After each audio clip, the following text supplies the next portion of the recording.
Hi, welcome to my channel. Today I'm so excited to share this fantastic movie with you. Stay glued, sit back, get a drink, and continue watching. Welcome to my channel. Today you'll be watching a very beautiful movie called The Bridal. It's about a lady entangled between a boyfriend, his colleague, and someone else.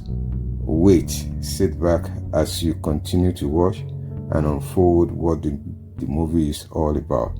I can bet you will enjoy it and you stay glued to watch to the end. Thank you. The Brothers Trap, Part 1, The Entanglement. Ada was the embodiment of beauty and grace, a 24-year-old woman whose life seemed to be headed towards the perfect fairy tale ending. She lived in an upscale apartment in the heart of Lagos, where the city's vibrant energy burst just outside her window.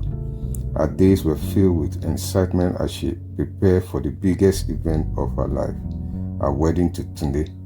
Tunde, her fiancé, was everything a woman could dream of: handsome, successful, and deeply in love with her.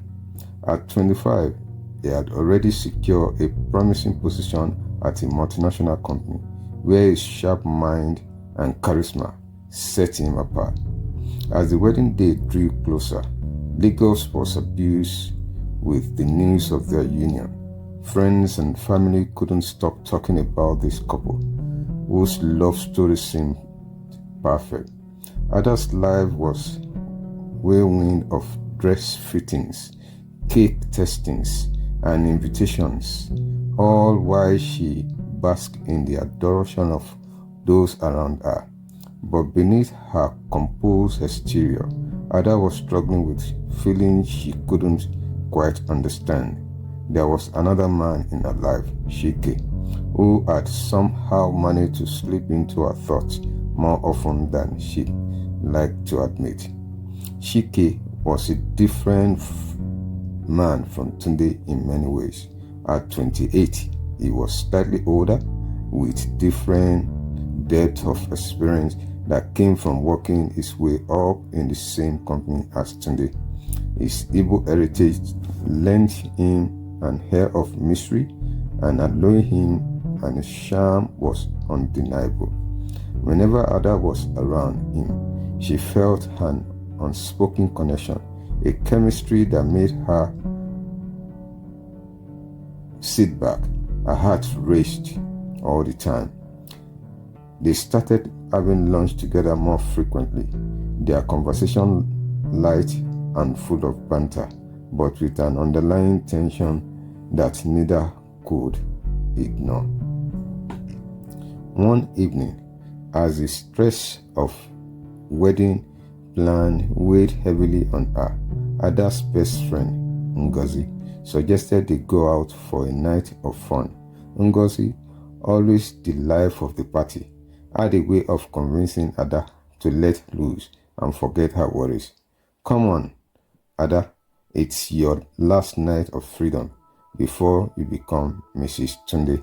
Ngozi teased her eyes sparkled with mischief. Despite her reservation, Ada agreed. She needed a break, a chance to step away from the relentless pace of wedding preparations. The club they chose was one of the Lagos hottest spots, known for its pulsating music and glamorous crowd. As soon as they walked in, Ada could feel the night's energy enveloping her. She let herself get loose in the rhythm of the music. Her worries melted away as she danced with her friends. But as the night progresses, something unexpected happened. While taking a break from the dance floor, Ada noticed a man watching her from across the room. He was tall, with commanding presence that set him apart from the others. His gaze was intense, and Ada couldn't help but feel a strange pull towards him. What she didn't know was that this man was Chief Ozo, a wealthy and powerful figure who had recently returned to Lagos from abroad.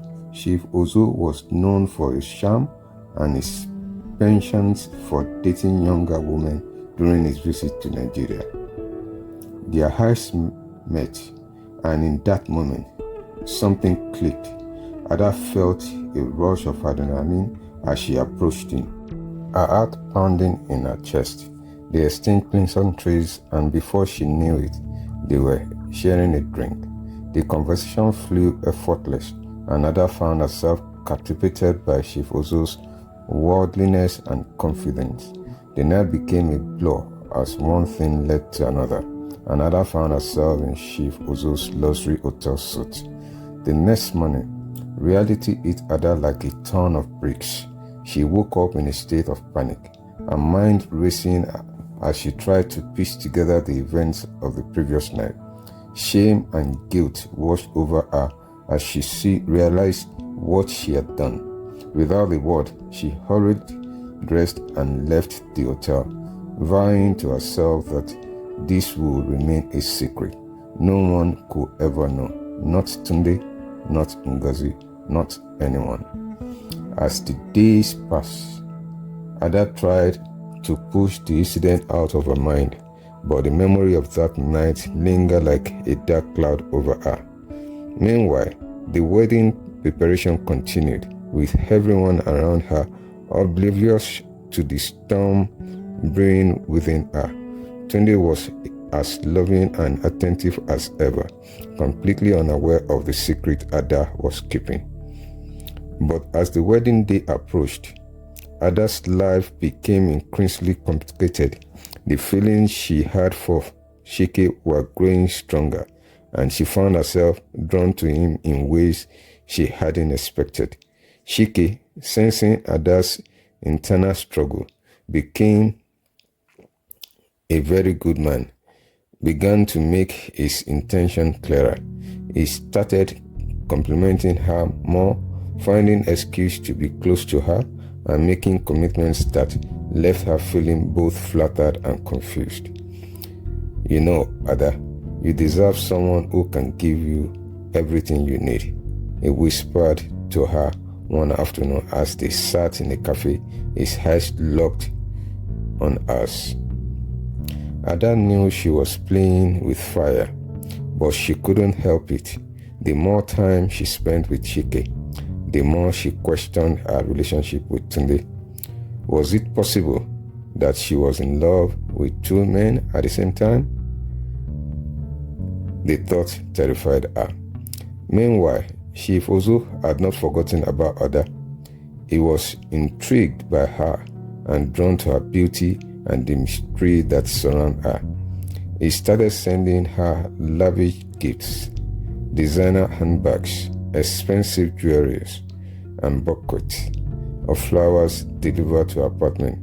Each gift was a reminder of their night together, and with each one, Ada's guilt deepened.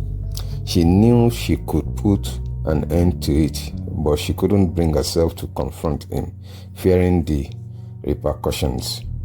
The situation reached to a boiling point when Ada discovered she was pregnant. She realized that, like a freight train, her mind raced with 1,000 thoughts. Who was the father? Was it Tunde, Chike, or Chief Ozo? The uncertainty was overwhelming, and for that first time, Ada felt completely out of control. She couldn't keep this a secret any longer. She had to tell someone, and the only person she could think of was Ngozi. In a state of panic, Ada called Ngozi and asked her to meet at a quiet cafe far from praying eyes of anyone who might know them. As soon as Ngozi arrived, Ada burst into tears, the weight of her secret finally breaking her. I don't know what to do, Ngozi, Ada sobbed, her hands trembling. I am pregnant, and I don't know who the father is. Ngozi was stunned. She had always seen Ada as a strong one, the one who had her perfectly together. Seeing her like this, so vulnerable and lost, was a shock. Ada, you have to tell Tunde, Ngozi urged, her voice gentle but firm. He deserved to know the truth. But Ada couldn't bring herself to do that. The thought of losing Tunde, of shattering the perfect life they had built together, was too much to bear. I can't, Ngozi. I can't. If I tell him, I will destroy everything, Ada whispered, her voice barely audible. Days passed, and the wedding was now only 1 week away. The pressure on Ada was immense, but she managed to keep up appearance, hiding her inner turmoil from everyone, including Tunde. But the situation took an unexpected turn when Chief Ozo announced that he would be attending the wedding. Tunde was thrilled to hear his father there, completely unaware of the connection between him and Ada. The night before the wedding, Tunde's family hosted a dinner to celebrate the upcoming nuptials. It was a grand affair, with the who's who of Lagos in attendance. Ada tried to remain composed, but her heart was racing and pounding, knowing that she would soon come face to face with Chief Ozo in front of everyone. As the evening progresses, the moment she had been dreading finally arrived. Chief Ozo walked into the room, his presence commanding as always. Ada felt her breath catch in her throat as their eyes met. The recognition in his eyes was instant, and she could see the shock flicker across her face. But to his credit, he quickly masked it, giving her a polite nod as if they were mere acquaintance. The tension in the room was palpable as Ada and Chief Ozo tried to negate the evening without drawing attention to themselves. But the secret they share was too big to keep under wraps for long. After dinner, Chief Ozo pulled Ada aside, insisting that they talk. In a scheduled corner of the grand estate, away from brain eyes of the guests, Chief Ozo confronted Ada. "This has to end now," he said, his voice low and urgent. "Tunde can never know about us."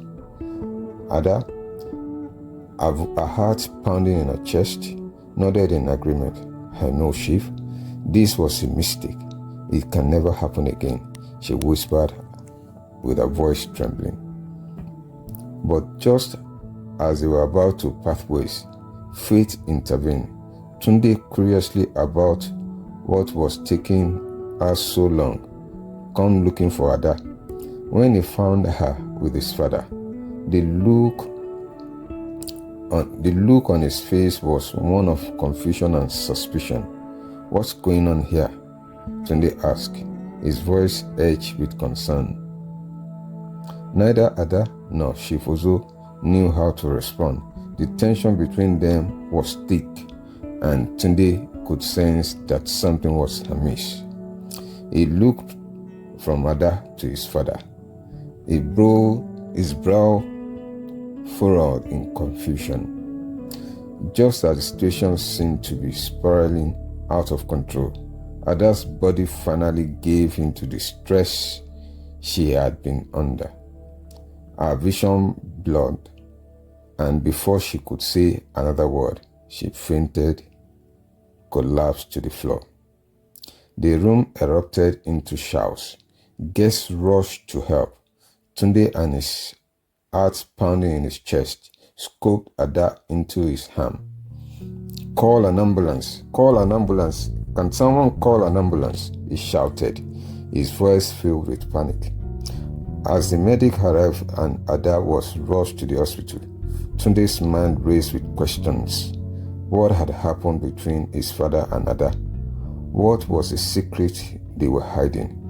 And most importantly, What would this mean for their future? This is the first part of the story. I will urge you to just sit back, relax. There's a lot to unfold in the rest of the story. The first part is about Ada's story ending with lying unconsciously in the hospital, Tunde standing beside her. Just sit back, relax as we continue in part 2. See you soon. Thank you.